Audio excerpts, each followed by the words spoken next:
प्रिय बालक, स्वागत है आप सभी के गुरुकुल आश्रम के इस प्यारे से यूट्यूब चैनल पर। और आप एक कक्षा 10वीं के छात्र और छात्राएँ इस साल आपके 2024 में पढ़ रहे हैं। 25 में आपका फाइनल एग्ज़ाम होगा, बोर्ड एग्ज़ाम। बिल्कुल नहीं डरना है बच्चा जी, बिल्कुल नहीं डरना है। आपने देखा होगा कि यूरोप में राष्ट्रवाद, समाजवाद और साम्यवाद और हिंद चीन में राष्ट्रवादी आंदोलन, हमने कितने डिटेल में चैप्टर को फिनिश किया है। चैप्टर की क्वालिटी आपने देखा होगा कि चैप्टर बहुत छोटे होकर भी बहुत डिटेल में उसमें कवरिंग है। आपका मैं ये गारंटी देता हूँ, आपका ये सबसे चैप्टर देखो। वैसे तो हम लोग पढ़ने वाले हैं भारत में राष्ट्रवाद, हम भारतीय हैं, तो बिल्कुल ये तो चैप्टर हमारे लिए फेवरेट हो ही जाएगा, क्योंकि हम अपने देश के बारे में पढ़ने वाले हैं।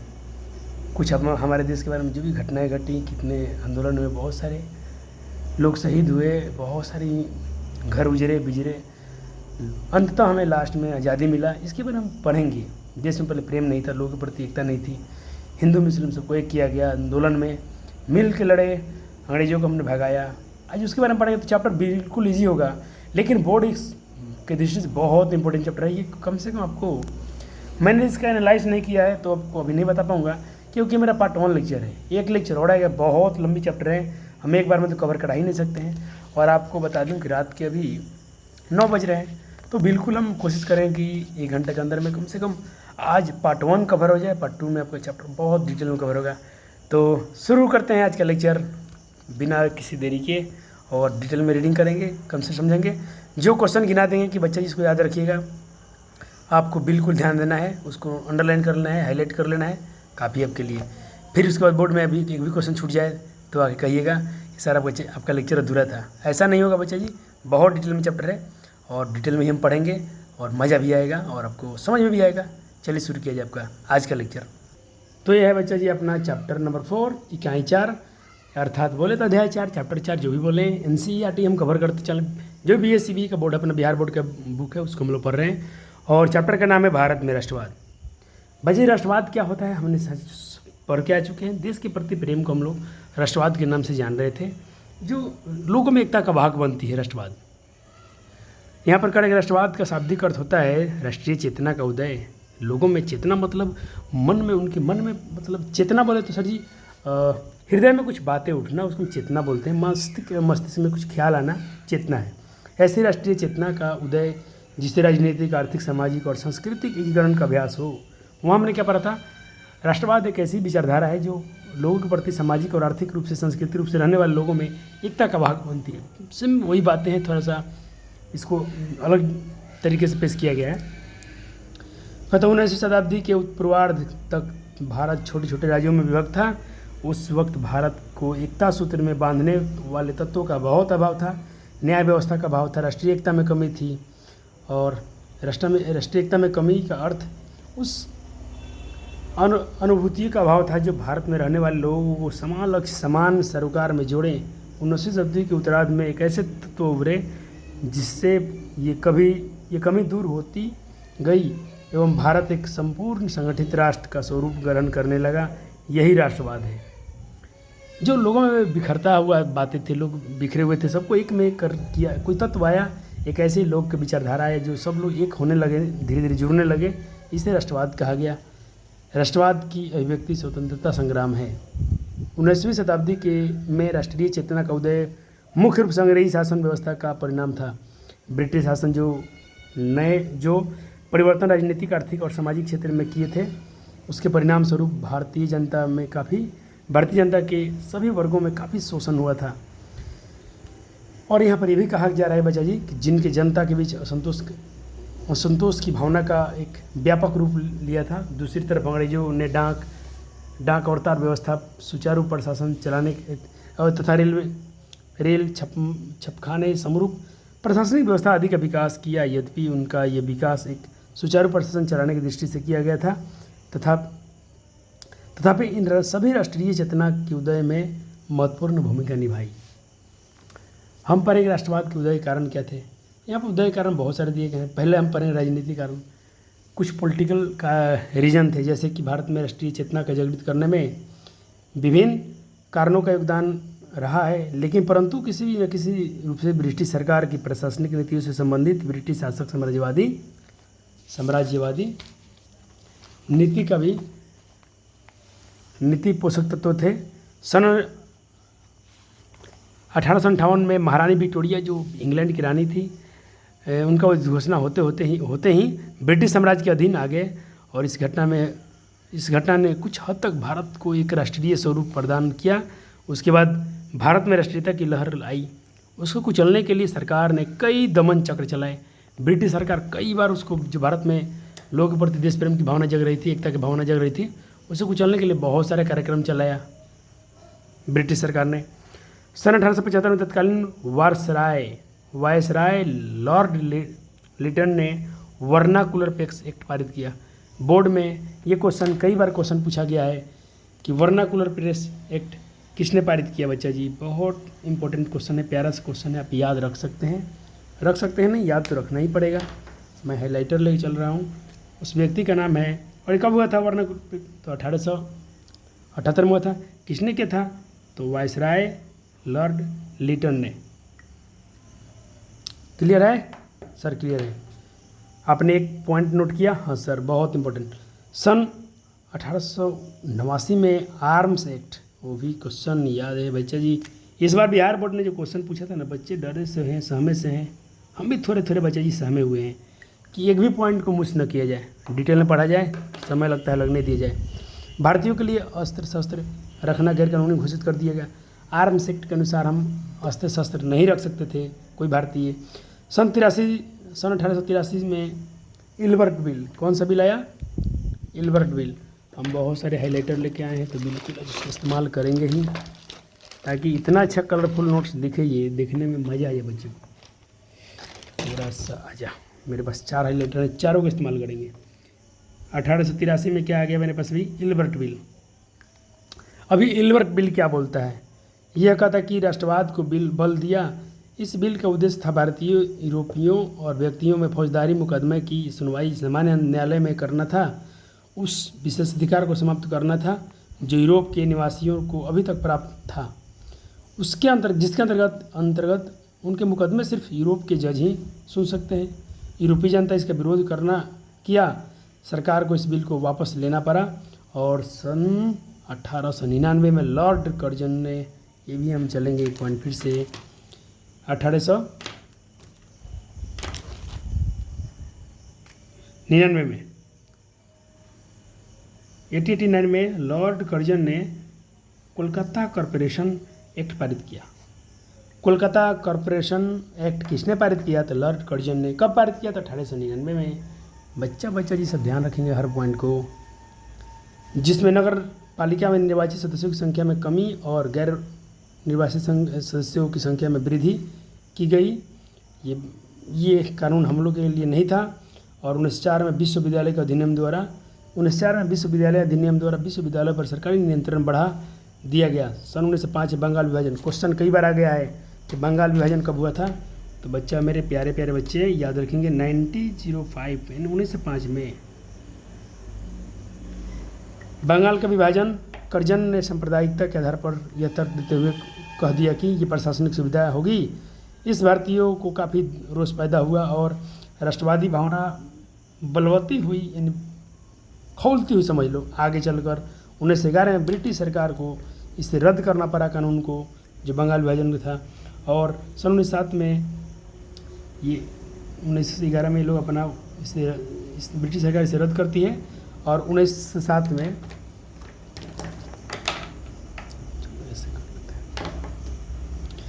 1907 में बच्चा जी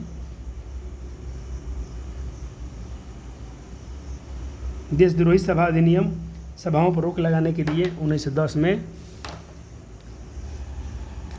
में क्या किया जा रहा है? 1910 में किया जा रहा है इंडियन प्रेस एक्ट उत्तेजित, जिसमें लेख छपने वाले को दंडित करने के लिए पारित किया गया कि आप लेख नहीं छाप सकते हो। डलहौजी की संरचनात्मक योजना के अंतर्गत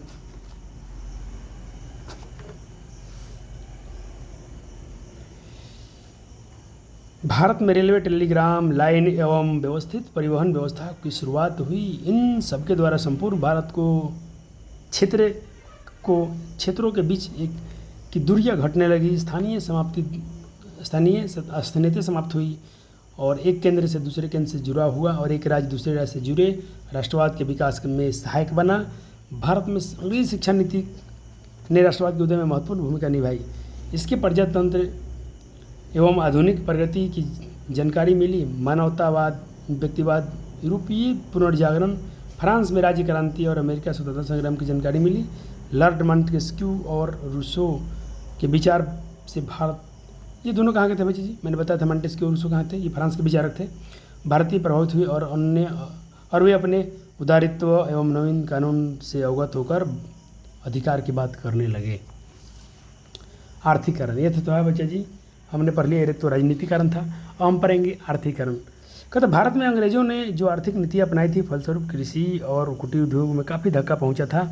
ब्रिटिश आर्थिक नीतियों के परिणाम स्वरूप किसानों, कामगारों और अन्य वर्गों की स्थिति निरंतर बिगड़ती जा रही थी। अंग्रेजों ने कृषि नीति मुख्य रूप से अधिकतम भू राजस्व यानी लगान एकत्रित करने के उद्देश्य से प्रेरित किया था। अस्थायी बंदोबस्त के द्वारा जमींदारों को एक निश्चित भू राजस्व कर के रूप में सरकार को देना पड़ता था। जमींदार किसानों से उससे कहीं अधिक लगान वसूलते थे। जितना सरकार देते थे जमींदार उससे किसान से अधिक वसूलते थे, जितना ही उन्हें सरकार को देना होता था। जब भी किसान जमींदार महाजनों के द्वारा शोषण विरुद्ध आवाज़ उठाते थे, तब सरकार नकदी फसलों की, जैसे नकदी फसल में क्या करता था, नील, कपास, गन्ना आदि की उगाही अपनी मनमानी कीमतों पर करती थी। इन फसलों का अंग्रेज अपने उद्योग कच्चे माल के रूप में करते थे। कपास और नील उपजाने वाले किसान को इस नीति से अधिक प्रेरित थे। उद्योग क्षेत्र में भी कामगार लोग का भाई स्थिति बहुत दयनीय था। हम यहाँ पर पढ़ेंगे कि भाई सन 1862-82 में सूती वस्त्रों पर आयात पर निर्यात हटा दिया गया।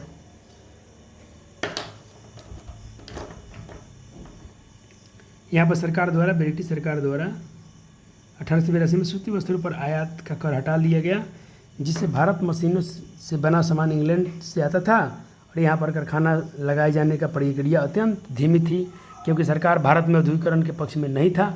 ऐसी परिस्थितियाँ कामगारों में का बेरोजगार होना स्वाभाविक था।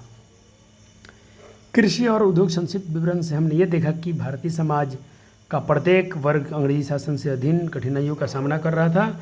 जनता में असंतोष की भावना एक राष्ट्रीय चेतना को जन्म दे रही थी। कहने का मतलब हुआ कि बच्चा जी, हम सभी लोगों में जो था बच्चा जी, कहीं ना कहीं पर अंग्रेजी शासन के जो भी उनसे लोग पीड़ित थे, उन असंतोष था लोगों के बीच, उनसे संतुष्ट नहीं थे और राष्ट्रीय चेतना कहीं ना कहीं जन्म दे रही थी। लोगों में कहीं ना कहीं एक बार उनके खिलाफ दुश्मनी, उनके खिलाफ प्रेम हट रहा था। अंग्रेजों के खिलाफ हम लोग दुश्मनी, भारत के लोगों में दिल में प्रेम नहीं जग रहा था। उन लोगों के प्रति हमारे देश लोगों मन में घृणा और ईर्ष्या उत्पन्न हो रही थी। कहीं ना कहीं देश के प्रति प्रेम की भावना थी और ये देश प्रेम जन्म दे रही थी ये सब उनकी करतूतें और कारनामा। जब ये कंपनी शासन का प्रारंभ से तो लेकर 1857 ईस्वी के विद्रोह तक कई विद्रोह हुए। 1857 के विद्रोह के बाद बरम्बरता, जिसमें नील विद्रोह, पौना विद्रोह प्रमुख है। 1857 ईस्वी के विद्रोह ने इस और सोचने को बाध्य कर दिया कि आखिर सफलता के लिए आवश्यक योजना क्या है। भारतीय लोग सोचने लगे कि हमें सफलता के लिए कौन सी योजना बनाई जाए। बहुत सारे विद्रोह हुआ। यहाँ पर बताया कि भाई नील का विद्रोह हुआ, पावना विद्रोह हुआ, लेकिन कहीं ना कहीं भारतीयों को सफलता नहीं मिली। भारतीय लोग इस निष्कर्ष पर पहुंच गए कि लक्ष्य की स्पष्टता एवं मजबूत संस्था, परिपक्व नेतृत्व, लड़ाई के तरीके में शुद्धता और सुनियोजित आंदोलन के जरिए स्वतंत्रता की प्राप्ति की जा सकती है, अन्यथा प्राप्ति के लिए कोई रास्ता नहीं है। सामाजिक कारण, राष्ट्रवाद के उदय में ब्रिटिश सरकार की जो प्रजाति भेदभाव की नीति जो थी, अंग्रेज अपने को से समझते थे, बाकी भारतीयों को हिंद दृष्टि से देखते थे। कहीं भी रास्ते चलते वक्त, सड़कों पर, रेलगाड़ी में, कहीं भी अंग्रेज जब भारतीय को देखते थे तो घृणा के भाव से देखते थे। भारतीय जनता में इसलिए क्या हुआ कि बच्चा जी, ये जो उनका दुर्व्यवहार था, हम सभी भारतीयों में अंग्रेज के प्रति घृणा का भाव जग रहा था। तो कहीं ना कहीं राष्ट्रवाद की ये भी विकास में, जन्म देने में, ये भी उनका एक सामाजिक कारण भी एक महत्वपूर्ण कारण था। सरकारी सेवा में अंग्रेजी की पक्षपातपूर्ण नीति राष्ट्रवाद की भावना को प्रेरित किया। यहाँ पर पक्षपात था, जो भी सरकारी नौकरी जाएंगे तो वो लोग ऊंचे पद पर वो लोग जाएंगे और नीचे वाले पद पर भारतीयों को रखा जाएगा। भारत का शासन भार अधिकार इंडियन सिविल सर्विस में अधिकार से ये भी जो सिविल सर्विस था ये भी उनके अधिकार में था। सैद्धांतिक रूप से इस सेवा के चुनाव प्रतियोगिता परीक्षा भारतीय उम्मीदवार भी भाग ले सकते थे, किंतु इसकी सेवा चुनाव जो प्रक्रिया था बहुत कठिन बना दिया गया था। परीक्षा का आयोजन इंग्लैंड में हो रहा था ताकि कोई भारतीय ज़्यादा वहाँ पर अधिक से अधिक पहुँच ना पाएँ, और भारतीयों के लिए सम्मिलित होना बहुत कठिन हो गया था। इंग्लैंड में जाकर परीक्षा देना पड़ता था। यदि कोई भारतीय सफल भी हो गया तो उसकी नियुक्ति का में कोई बहुत सारे बाधा डाल देते। कोई भारतीय अगर परीक्षा निकाल भी दिया तो उसको इस वर्ग पर नहीं रखा जाएगा। सुरेंद्र बनर्जी प्रथम ICS थे। सिविल सर्विस में प्रथम IAS कौन थे? सुरेंद्र नाथ बनर्जी। अब पढ़ेंगे धार्मिक कारण भी बच्चा जी राष्ट्रवाद को फैलाने में बहुत बड़ा महत्वपूर्ण भूमिका निभाती है। 19वीं शताब्दी के अन्य महत्वपूर्ण पुरुष जैसे कि धार्मिक कुरीतियों के खिलाफ आंदोलन की शुरुआत की, जैसे कि इन महान पुरुषों में नाम आएगा राजा राम मोहन राय, देवेंद्र नाथ ठाकुर, खिलाफ आंदोलन की शुरुआत की। इन महापुरुषों ईश्वर चंद्र विद्यासागर, स्वामी दयानंद सरस्वती, रामकृष्ण परमहंस, स्वामी विवेकानंद के नाम उल्लेखनीय हैं। इसके अलावा कुछ विदेशी लोग का भी नाम है, William Jones, Max Muller, Charles Wilkins इत्यादि यूरोपियन विद्वान भी भारतीय धर्म ग्रंथों के अनुसार अंग्रेजी में अनुवाद किया, और इससे भारतीयों के हृदय में धर्म के प्रति निष्ठा जगी, जो कहीं ना कहीं भी राष्ट्रवाद में एक बहुत बड़ा सहायक हुआ। और सबसे बड़ी काम हुआ कि सन 1985 में ये बहुत अच्छा पॉइंट है। देखो भाई, पढ़ो सब कुछ याद रखो कुछ कुछ, पढ़ो सब कुछ याद रखो कुछ कुछ, क्योंकि सन 1885 में अखिल भारतीय राष्ट्रीय कांग्रेस का गठन हुआ। गठन राष्ट्रवाद के उदय के परिणति के प्रारंभ था। तो अखिल भारतीय राष्ट्रीय कांग्रेस का गठन कब हुआ था? 1885 में हुआ था। लेकिन ये धर्म के सुधार की मांग कर रहा था, लेकिन 1914 में अंग्रेजी सरकार के खिलाफ भी लोग आवाज़ उठाए, और 1914 के प्रथम विश्व युद्ध के आरंभ होते ही अंग्रेजी सरकार के भारत के खिलाफ भारत सरकार को एक युद्धकारी घोषित कर दिया गया। अंग्रेजी सरकार के द्वारा भारत को युद्धकारी घोषित कर दिया गया। अब प्रथम विश्व युद्ध के कारण परिणाम वो भारत का उसमें क्या रिलेशन था, क्या अंदर संबंध था, हम इसको पढ़ेंगे। प्रथम विश्व युद्ध बच्चा जी 1914 में प्रारंभ होने वाला युद्ध था, जो 2 गुटों में बटा हुआ था। मित्र राष्ट्र में कौन कौन थे? फ्रांस, ब्रिटेन, रूस, और लास्ट में इसमें अमेरिका भी सहयोगी बना, और दूसरी तरफ थे जर्मनी, ऑस्ट्रिया, हंगरी तथा इटली। ये प्रथम विश्व 4 वर्षों तक लड़ा गया। इस युद्ध में प्रत्यक्ष और अप्रत्यक्ष रूप से सारा विश्व इसमें प्रभावित हुआ, शामिल हुआ। ख नंबर, कारणों के साथ भारत का भी संबंध क्या रहा? प्रथम विश्व युद्ध में औद्योगिक क्रांति के परिणाम स्वरूप औपनिवेशिक व्यवस्था का भारत में संबंध अन्य एशियाई तथा अफ्रीकी देशों के इसकी स्थापना और उसे सुरक्षित रखने के प्रयासों के क्रम में लड़ा गया। ब्रिटेन के सभी उपनिवेश भारत सबसे महत्वपूर्ण था। जितने उपनिवेश थे इसमें से भारत सबसे महत्वपूर्ण था, क्योंकि वो लोग लगभग हमारे पर 200 वर्ष तक राज किए थे। इससे प्रथम महाविश्व युद्ध में अस्थिरता का माहौल भी हर हाल में सुरक्षित रखना। ये कौन व्यक्ति हैं? एनी बेसेंट, ये विदेशी है, एनी बेसेंट। उसकी पहली प्राथमिकता थी युद्ध आरंभ होते ही ब्रिटिश सरकार की घोषणा की भारत में ब्रिटिश शासन का लक्ष्य यहाँ क्रमशः वो लोग बोले कि भाई यहाँ पर हम लोग अच्छा सरकार बनाएंगे, मेरा लक्ष्य है कि अच्छी सरकार की स्थापना करना। लेकिन 1916 में भारत सरकार को आयात शुल्क लगाया गया, ताकि भारत में आयात शुल्क लगा दिया गया कि कोई सामान भारत में आएगा तो उसमें चार्ज लगेंगे, और भारत में कपड़ा उद्योग का विकास हो सकेगा, और ये उसका फ़ायदा भी अंग्रेजों को मिल सकेगा। प्रथम विश्व युद्ध के समय का भारतीय घटनाक्रम, देखो यहाँ पर कुछ भारतीय घटनाक्रम बताया गया। कहते युद्ध में घटनाएं हो रही थी, और उसमें कुछ भारतीय आर्थिक नीति और राजनीतिक स्थिति ही पैदा हो रही थी। भारतीय राष्ट्रवाद ज़्यादा परिपक्व हुआ। प्रथम विश्व युद्ध होने के साथ साथ तिलक यानी बाल गंगाधर तिलक के नाम यहाँ पर लिया गया है। महात्मा गांधी जैसे राष्ट्रवादी नेताओं ब्रिटिश सरकार के युद्ध के प्रयास का हर संभव सहयोग दिया, क्योंकि उन्हें सरकार के स्वराज संबंधी आश्वासन में भरोसा था। युद्ध के आगे बढ़ने के साथ साथ ही भारतीयों का भ्रम टूटा, रक्षा व्यय में इजाफा हुआ, और साथ ही भारतीयों पर कर का जो टैक्स का बोझ बढ़ाया गया, जिससे महंगाई की दर काफ़ी बढ़ गई। तत्कालीन राष्ट्रवादी नेताओं ने सरकार के प्रति स्वराज प्राप्ति के लिए दबाव बनाना शुरू कर दिया।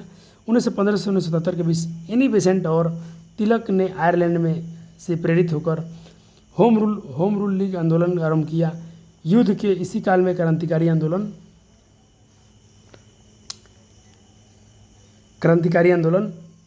संगठन बंगाल, महाराष्ट्र, पंजाब समेत संपूर्ण उत्तरी भारत में तक फैल गया। वहीं अमेरिका और कनाडा में बसे भारतीय क्रांतिकारियों ने लाला हरदयाल के प्रयास से 1913 में गदर पार्टी की स्थापना की। बहुत बहुत इंपॉर्टेंट, ये गदर पार्टी बच्चा जी, गदर ही गदर पिक्चर है, याद रखना इसको। 1913 में हुआ था। लाला किसके? भारतीय क्रांतिकारी लाला हरदयाल के प्रयास के कारण 1913 में गदर पार्टी का स्थापना हुआ और सशस्त्र क्रांति का प्रयास किया गया। प्रथम विश्व युद्ध के वर्षों में ही 1916 में दो महत्वपूर्ण घटनाएं घटी। पहला कि कांग्रेस के दो दल थे, ग्राम दल और नरदल एक हो गए, और दूसरा कांग्रेस और मुस्लिम लीग के बीच एक राजनीतिक समझौता हो गया, जिसमें मिलकर वो लोग एक साथ आकर इस अंग्रेजों के खिलाफ आंदोलन करेंगे। प्रथम विश्व युद्ध का भारत पर प्रभाव यहाँ पर दिया गया है टाइटल, थोड़ा मध्यम से पढ़ रहे हैं। प्रथम विश्व युद्ध का भारत पर प्रभाव। महायुद्ध यानी महायुद्ध मतलब प्रथम विश्व युद्ध के बाद भारत की आर्थिक स्थिति बिगड़ने से पहले ही कीमतों में काफ़ी कीमतें बढ़ी और आर्थिक गतिविधियां मंद होने लगी, जिससे नगरों में रहने वाले लोगों को शिक्षित भारतीय लगातार बेरोजगार होने लगे। महंगाई चरम सीमा पर पहुंच गया, जिसके कारण मजदूरों, तस्करों, किसानों ज़्यादा प्रभावित हुए। युद्ध के दौरान इंग्लैंड की अर्थव्यवस्था संकट से घिर गया। भारत में होने वाला उनका आयात रुक गया, जिसके कारण भारतीय उद्योग फले फूले। भारतीय उद्योगपतियों का एक वर्ग परिस्थिति में उदित हुआ, लेकिन जैसे ही युद्ध समाप्त हुआ स्थितियाँ बदल गई। पुनः भारत से विदेशी पूंजी का प्रभाव बढ़ा। भारतीय उद्योगपति सरकार से चाहते थे कि विदेशी वस्तुओं के आयात पर सरकार भारी शुल्क लगाए ताकि उनके घरेलू उद्योग बढ़ें, लेकिन ऐसा नहीं हुआ। इस परिस्थिति में उन्होंने महसूस किया कि मजबूत राष्ट्रीय आंदोलन दबाव बनाकर ही यह प्राप्त किया जा सकता है। ये जितना लोग मांग रख रहे थे, सोचे कि जब तक मजबूत पार्टी नहीं बनाएंगे हम लोग इस मांगें पूरी नहीं कर सकते हैं। भारतीयों का यह एहसास हो चुका था। प्रथम विश्व युद्ध में भारतीय सहित पूरे एशियाई और अफ्रीकी राष्ट्रवादी भावनाओं को प्रबल बनाया। युद्ध के समय मित्र राष्ट्रों ने दुनिया में के सभी राष्ट्रों के लिए जनतंत्र राष्ट्रवादी आत्मनिर्णय का एक नया युग आरंभ करने का वचन दिया था, लेकिन युद्ध के बाद उन्होंने अपना उपनिवेश खत्म करने के बजाय उस पर कठोर नियंत्रण स्थापित करने का प्रयास किया। भारत में इसका उदाहरण है रॉलेट टेट। रॉलेट टेट को परीक्षा में बहुत बार पूछा जाता है। रॉलेट टेट कब पारित हुआ था? तो 1919 में पारित हुआ था। ये क्या है? एक ऐसा एक्ट है जिसमें भारतीयों को बिना किसी ज़्यादा सबूत के उसको जेल में बंद कर दिया जाना, और उस पर कोई भारतीय इस पर कोई अदालती मुकदमा नहीं चलाएगा, कोई उस पर केस नहीं लड़ेगा, डायरेक्ट उसको जेल में कर दिया जाएगा। और 13 अप्रैल 1919 को जलियांवाला बाग हत्याकांड। दो घटना बहुत महत्वपूर्ण है, एक रॉलेट एक्ट और दूसरा जलियांवाला बाग हत्याकांड। हम जो डिटेल में पढ़ेंगे थोड़ा सा आगे। ये बंगाल है, ये जो हुआ था ये पंजाब में हुआ था, और पूरे पंजाब में मार्शल लॉ लगा दिया गया था, जिससे लोगों पर पाशविक अत्याचार, मतलब जिस तरह पशु पर अत्याचार किया जाता है, वैसे भारतीयों पर पंजाब में व्यवहार कर रही थी ये ब्रिटिश सरकार। भाई जी, आज हम लोग कितने खूबसूरत हैं, कितने खूबसूरत नसीब हैं। आज हम लोग ईजिली आसानी से हर बातें कर पाते हैं, लेकिन पहले ऐसा नहीं था। महायुद्ध के बाद भारत में राष्ट्रवाद की ओर जो लहर उठी, उससे प्रभावित होकर भारत में ब्रिटिश सरकार ने शासन में कुछ सुधार करने का प्रयास किया, और 1919 में मंगट्यू चेम्सफोर्ड योजना या भारत सरकार अधिनियम से जाना जाता है, इसको बनाया गया। इसका प्रस्ताव था कि इसमें अधिक जो विधेयक परिषद जिसमें आकार बढ़ाकर भारतीयों की संख्या इसमें अधिक किया जाएगा। वही बात इसमें लिखी हुई, इसको पढ़ लीजिएगा। और भारतीय राष्ट्रवादी इन मामूली छूटों से बहुत आगे बढ़ चुके थे। स्वराज या राजनीति में की छाया मात्र से संतुष्ट नहीं होने वाले थे, अतः वे लोग निर्णायक राजनीतिक संघर्ष के लिए मानसिक रूप से बिल्कुल भारतीय लोग तैयार हो गए थे कि नहीं, छोटी मोटी हमें छूट से कोई लाभ नहीं होने वाला है, हमें चाहिए बड़ी आज़ादी।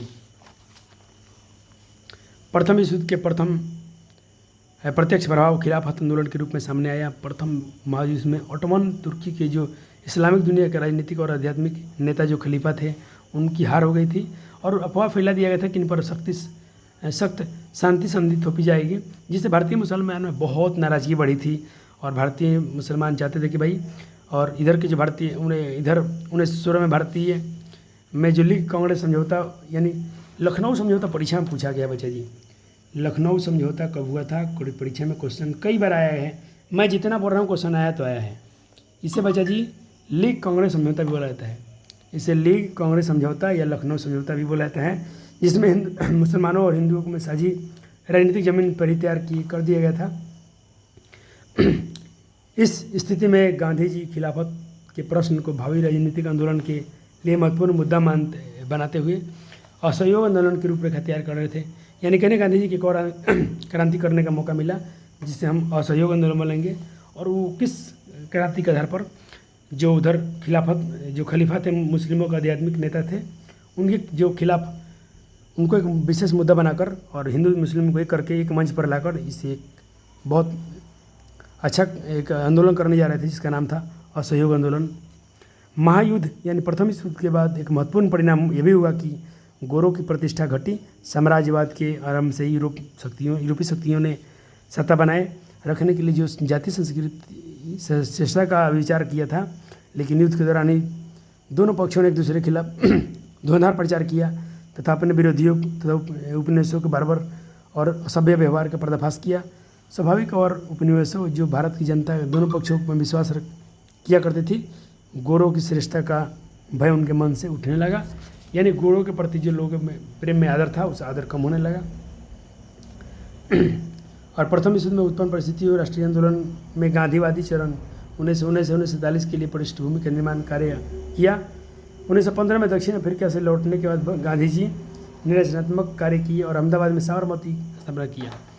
क्वेश्चन पूछा जाएगा कि साबरमती का स्थापना कहाँ हुआ था, तो भाई अहमदाबाद में।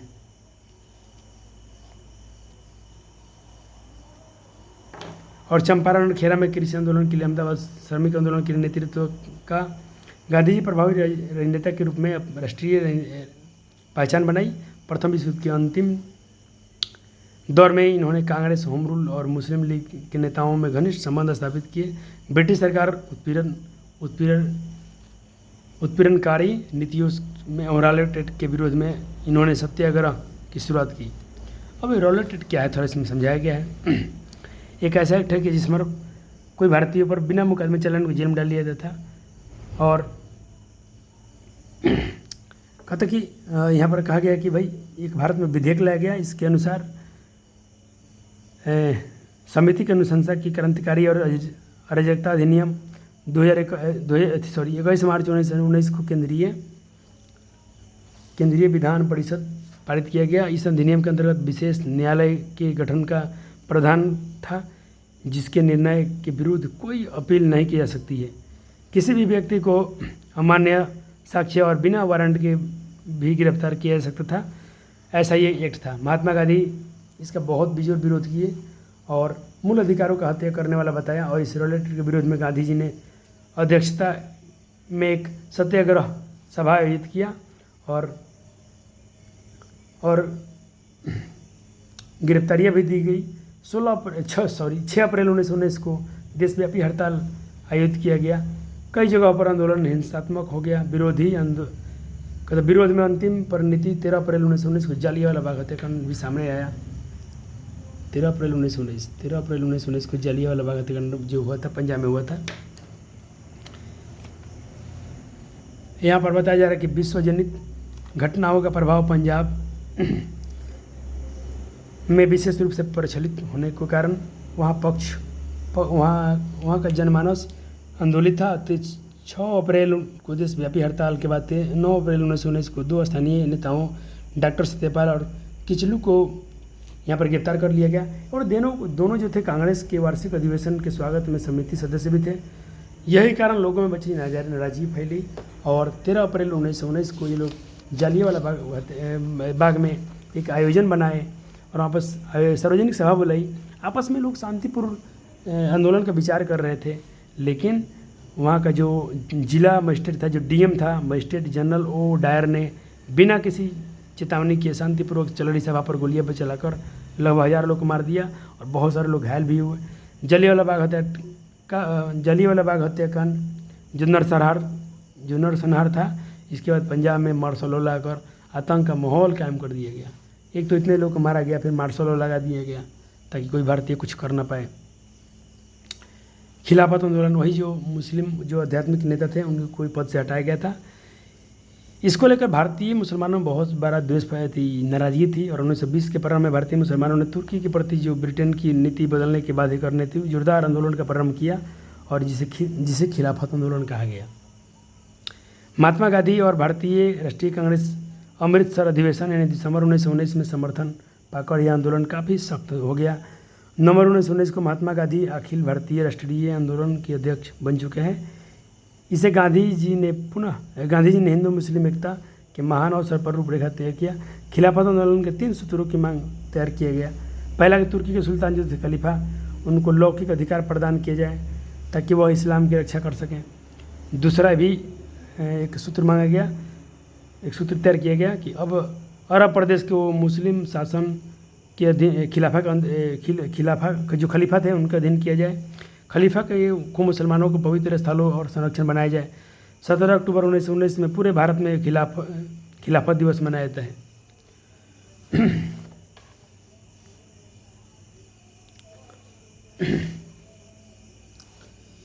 और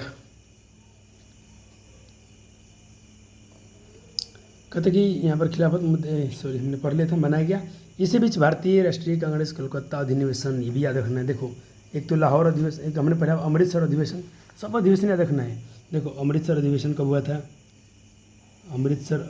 अमृतसर अधिवेशन दिसंबर 1919 में हुआ था। एकदम डेट बाई डेट याद रखेंगे, नहीं तो फंस जाओगे। ऑब्जेक्टिव गलती करके आओगे, मेरा दोस्त नहीं हो गया ये वाला। दूसरा, भारतीय राष्ट्रीय कांग्रेस, एक ही भारत में पार्टी थी, राष्ट्रीय कांग्रेस था उस समय। कोलकाता अधिवेशन ये कब हुआ था? सितंबर 1920 में। 1919 में अमृतसर अधिवेशन, 20 में कोलकाता अधिवेशन। और 1920 में कांग्रेस ने नागपुर अधिवेशन में 1920 की कांग्रेस के नागपुर अधिवेशन में कोलकाता अधिवेशन के प्रस्ताव को भी पुष्टि कर दी गई। 1920 में एक और हुआ। देखो, सितंबर 1920 में कोलकाता अधिवेशन हुआ था, दिसंबर 1920 में बच्चा जी नागपुर अधिवेशन हुआ था। अधिवेशन मतलब मीटिंग, चर्चा, और उसमें 1920 वाला जो था इस प्रस्ताव को पारित किया गया और स्वशासन की जगह स्वराज की मांग का लक्ष्य प्रस्तुत किया गया। इस अधिवेशन में कई रचनात्मक कार्यक्रम तैयार किए गए। फिर यहाँ पर है असहयोग आंदोलन। असहयोग आंदोलन का मतलब होता है कि हम लोग कोई सहयोग ना करें ब्रिटिश को। सहयोग पहले कैसे करते थे? बहुत सारे भारतीय सरकारी नौकरी कर रहे थे, बहुत सारे लोग कर्मचारी में काम कर रहे थे, बहुत सारे लोग अंग्रेजों कुछ न कुछ ग्रुप से जुड़े हुए थे, उनकी सहायता कर रहे थे। इन सब सहायता से हट के उन सारे नौकरी त्याग देना, उनके स्कूल से हट जाना, उनके कॉलेज से हट जाना, उनके बैंक से जितने उनकी नौकरियाँ थी सबसे लोगों को हट जाने के लिए बोला गया। यही असहयोग आंदोलन है कि हम बिल्कुल सहयोग ना करें। असहयोग आंदोलन महात्मा गांधी के नेतृत्व में प्रारंभ किया गया प्रथम जन आंदोलन था, जिसके तीन कारण थे। खिलाफत का मुद्दा, पंजाब में जो हुआ था वो जलियांवाला बाग हत्याकांड, और स्वराज की प्राप्ति करना, यानी जो हमारा स्वराज है हमको मिल जाना चाहिए। इस आंदोलन में 2 तरह के कार्यक्रम को अपनाया गया। अंग्रेजी सरकार को कमजोर करने के लिए, नैतिक रूप से पराजित करने के लिए विध्वंस कार्यक्रम, जिसके अंतर्गत उपाधियों और अवैतनिक पदों का त्याग करना, सरकारी तथा गैर सरकारी समेत समारोह का बहिष्कार करना तथा सरकारी स्कूलों एवं कॉलेजों का बहिष्कार करना, विधान परिषद चुनावों का बहिष्कार करना, विदेशी वस्तुओं का बहिष्कार करना, ये सब इसमें बताया गया है। तथा साथ साथ में मेसोपोटामिया में नौकरी से इनकार करना भी शामिल था। द्वितीय रचनात्मक कार्यों में अंतर्गत न्यायपालिका के सैन्य पर पंचों का फैसला सबसे महत्वपूर्ण होना चाहिए। जो पंच फैसला कर देगा हम लोग उसी को मानेंगे। राष्ट्रीय विद्यालय एवं कॉलेजों की स्थापना हो ताकि सरकारी स्कूलों और कॉलेजों का बहिष्कार करने वाले विद्यार्थी पढ़ाई जारी रख सकें। स्वदेशी को अपनाना, चरखा खादी का लोकप्रिय बनाना, तिलक स्वराज कोष हेतु 1 करोड़ इकट्ठा करना, 20 लाख चरखों का संपूर्ण भारत में वितरण करना भी इस आंदोलन में शामिल था।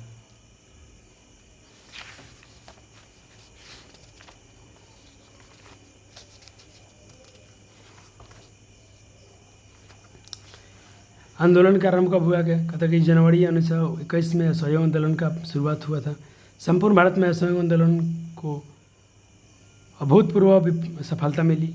विदेशी कपड़ों का बहिष्कार किया गया, छात्रों ने स्कूल कॉलेजों का बहिष्कार किया। साथ साथ में आप ये सब चीज़ें पढ़ सकते हैं। और 17 नवंबर 1921 को मुंबई राष्ट्रव्यापी हड़ताल के साथ साथ सरकार के आंदोलन ने गैर कानूनी करार देते हुए लगभग 30,000 इकाई दाइन से 30,000 आंदोलनकारियों को गिरफ्तार किया गया। गिरफ्तारी के विरोध में गांधी जी ने सरकार को सविनय आंदोलन का धमकी दी। लेकिन इसमें एक बीच में कांड हो गया। यूपी गोरखपुर जिला में चौरी चौरा कांड हो गया, जो राजनीतिक जुलूस चौरा चौरी का राजनीतिक जुलूस पुलिस ने फायरिंग कर दिया था, जिसके विरोध में भीड़ ने थाना पर ही हमला करके 5 फरवरी 1922 को चौरा चौरी कांड कब हुआ था बच्चा जी, पूछा जाएगा। तो 5 फरवरी चौरा चौरी कांड 5 फरवरी 1922 को हुआ था, जिसमें 22 पुलिसकर्मियों को जान ले ली गई थी। गांधी जी समझ गए थे कि अब भाई सविनय आंदोलन ऐसी स्थिति में करना असंभव है, क्योंकि ऐसा ही लोग पूरा सरकार के बहुत सारे पुलिस को मार चुके हैं। गांधी जी ने ब्रिटिश सरकार द्वारा मार्च 1922 को में गिरफ्तार करके 6 सालों का कारावास, ब्रिटिश सरकार ने गांधी जी को मार्च 1922 में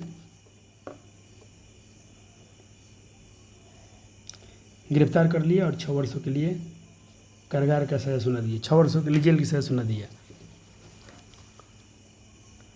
असहयोग आंदोलन के अचानक स्थगित होने के बाद गांधी जी की गिरफ्तारी के कारण खिलाफत आंदोलन के गांधी जी के गिरफ्तार होते थे, खिलाफत आंदोलन का ये मुद्दा बिल्कुल अंत हो गया।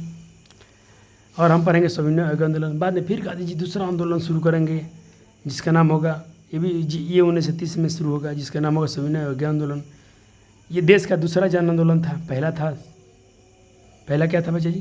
पहला अपना ये वाला है, जिसका नाम है असहयोग आंदोलन, और दूसरा बड़ा आंदोलन था जिसका नाम था सविनय अवज्ञा आंदोलन।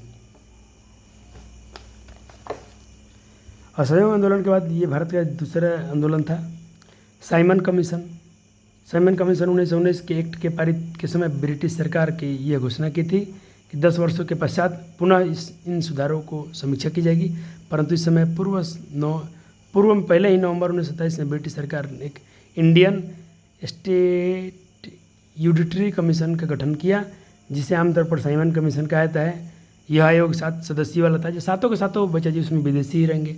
ये भारतीयों को नहीं जमा और भारतीय ने इसका विरोध किया, परंतु भारत में साइमन कमीशन का विरोध त्वरित और तीव्र प्रतिक्रिया हुई। विरोध का मुख्य कारण था कमीशन में एक भी भारतीय को नहीं रखा गया तथा भारत के स्वशासन के संबंध में निर्णय विदेशियों द्वारा हड़तालों और किया गया। 3 फरवरी 1928 में मुंबई पहुंचने पर साइमन कमीशन का बहुत विरोध। तो भाई साइमन कमीशन भारत कब आया था, भी क्वेश्चन पूछेगा। साइमन कमीशन भारत कब आया था? तो 3 फरवरी 1928 को आया था। भारत में से काला झंडा दिखाकर लोगों ने, प्रदर्शनकारियों ने गो साइमन गो बैक, जाओ वापस जाओ का नारा लगाए। नेहरू रिपोर्ट, इसको अब थोड़ा पढ़ लीजिएगा, हम इसको नहीं पढ़े, इसको नोट्स में नहीं लिखा हूँ, पढ़ लेता हूँ। साइमन कमीशन के बहिष्कार के समय तत्कालीन भारत सचिव लॉर्ड विरकन हेड के ने भारतीयों को भी ऐसे संविधान का निर्माण की चुनौती दी थी जो सभी दलों के गुटों को मान्य हो। भारत सचिव की चुनौती का जवाब देने के लिए कांग्रेस ने फरवरी 1928 में दिल्ली में एक सर्वदलीय सम्मेलन का आयोजन किया गया। इस सम्मेलन में मोतीलाल नेहरू को अध्यक्ष बनाया गया। इस समिति ने ब्रिटिश सरकार से डेमोनियम स्टेट की दर्जा देने की मांग की, जिसमें कांग्रेस को एक वर्ग असहमत था। यद्यपि नेहरू रिपोर्ट स्वीकृत नहीं किया गया, लेकिन इसने अनेक महत्वपूर्ण निर्णय को जन्म दिया। सांप्रदायिकता की भावना को अंदर ही अंदर संपन्ना जो अंदर थी, अब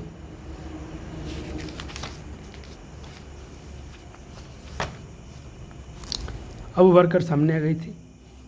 फिर था विश्वव्यापी आर्थिक संकट जो 1929 में जो विश्वव्यापी आर्थिक संकट आया था, इसमें कहीं ना कहीं भारतीय के व्यापार पर भी, बिजनेस पर भी बहुत बड़ा प्रभाव पड़ा है। समाजवाद का बढ़ता प्रभाव, ये टॉपिक खुद से पढ़ लीजिएगा, और ये जो बॉक्स में दिया है ना, इसको आराम से आप पढ़िएगा। हो गया। और आखिर हम पढ़ेंगे मुद्दा 5वां, क्रांतिकारी आंदोलन का सुधार का अभाव। कहते इस समय भारतीय स्थिति में विस्फोटक थी। मेरठ षड्यंत्र और लाहौर षड्यंत्र केस ने सरकार विरोधी विचारधारा को उग्र बना दिया। बंगाल में भी क्रांतिकारी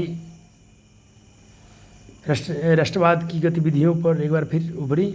अप्रैल 1930 में चटगांव में सरकारी शस्त्रागार और क्रांतिकारियों ने एक योजनाबद्ध ढंग से एक छापा मारा, जिसका नेतृत्व सुरेशन कर रहे थे, और उनका उपनाम मास्टर दा भी था।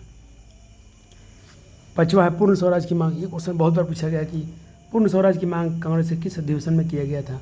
तो दिसंबर 1929 में कांग्रेस का वार्षिक अधिवेशन लाहौर में। कहाँ पर? लाहौर में। पहला कहाँ हुआ था, एक बार फिर से रिपीट कर देता हूँ। पहला आपका हुआ था बच्चा जी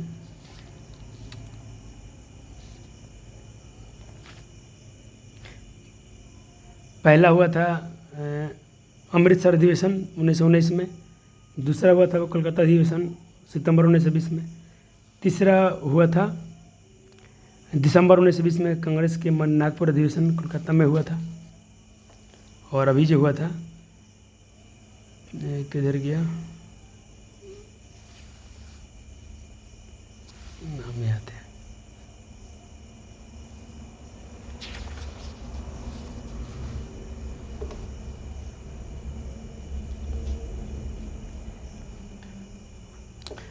मेरठ षड्यंत्र केस तथा लाहौर षड्यंत्र केस में सरकार ने विरोधी विचारधाराओं को उग्र बना दिया और बंगाल में भी क्रांतिकारी।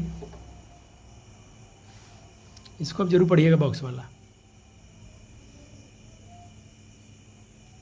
चलो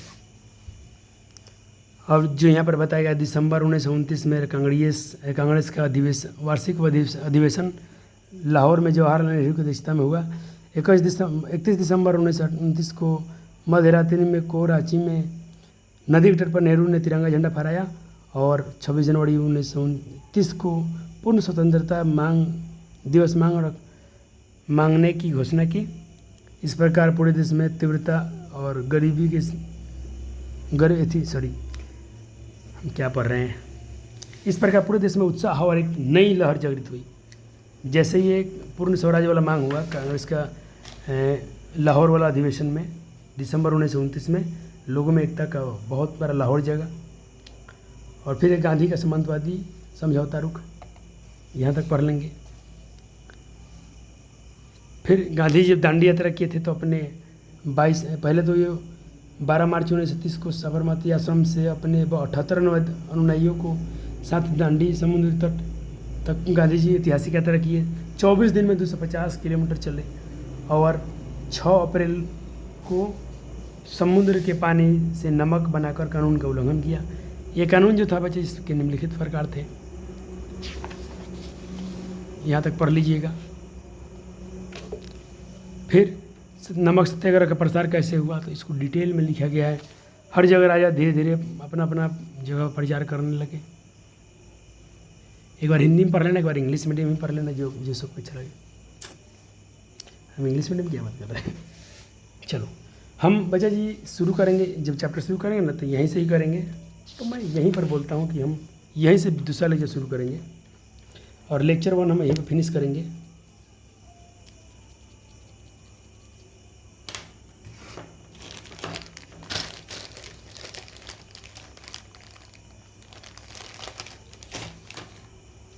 यहाँ पर लेता हूँ लेक्चर 1, यहाँ से लेक्चर 2 शुरू होगा। मार्कर नहीं है तो इसी से हम निशान लगा रहे हैं। तो क्या सर जी कब से आप पढ़ाए, हमें क्या नोट्स प्रोवाइड नहीं करेंगे आज के लिए? बिल्कुल होगा बच्चा जी, थोड़ा सा रुक जाओ। हम बिना नोट्स आपको करवाए जानने भी नहीं देंगे। हमने तेज़ी में इसलिए पढ़ा कि बहुत बार चैप्टर है ये, इतना फास्ट पढ़ाऊँ फिर भी देखो बच्चा जी लगभग हम लोग 40 मिनट तक गए हैं। लेकिन जितना पढ़े कम से कम बच्चे को बस उतना तो कंटेंट हो जाना चाहिए ना।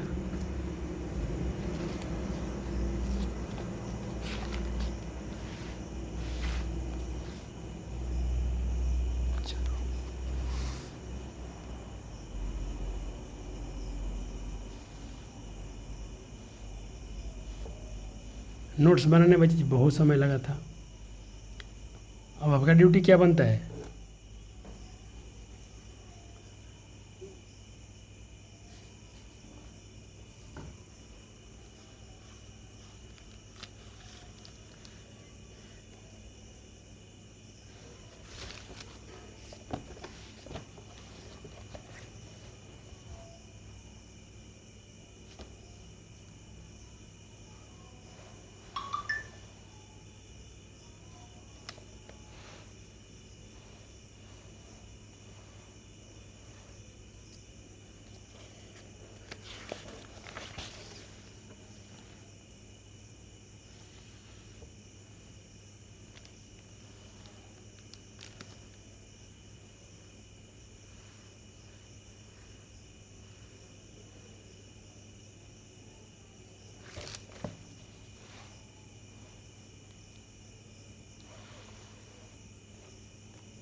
जितना पढ़ा है मैं सबको नोट्स में प्रोवाइड किया हूँ। हर उस पॉइंट को जरूर लिख दिया गया है ताकि बच्चे जब भी रिवीजन करें तो उनको दिक्कत ना हो। इसको मैं ऐसे कर देता हूँ।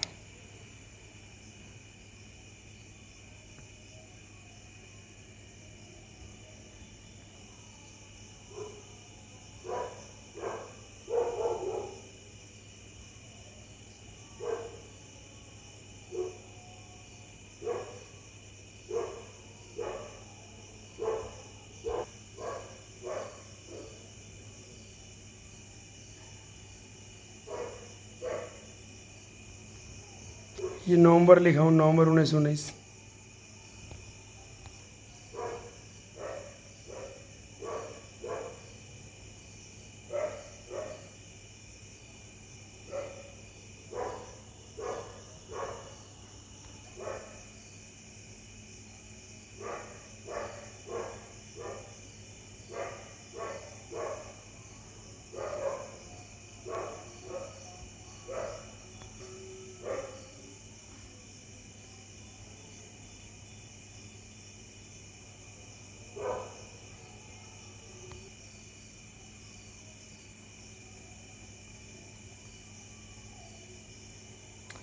जो आंदोलन कार्यक्रम था मैं जगह छोड़ रहा हूँ तो आपको मैं बुक से दिखाता हूँ, वहाँ से लिख लीजिए।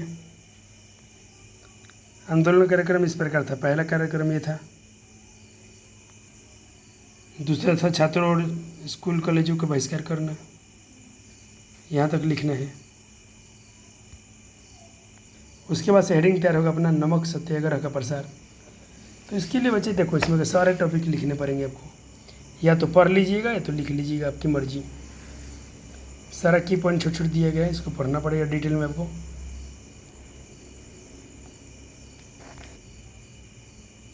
यहाँ तक हो गया। अब जिसके आगे टॉपिक है बिहार, आगे टॉपिक है बच्चे बिहार आंदोलन का प्रसार, इसको हम अगले लेक्चर में कवर करेंगे। तब तक के लिए धन्यवाद, थैंक यू। वीडियो पसंद आया तो लाइक और शेयर जरूर कीजिएगा।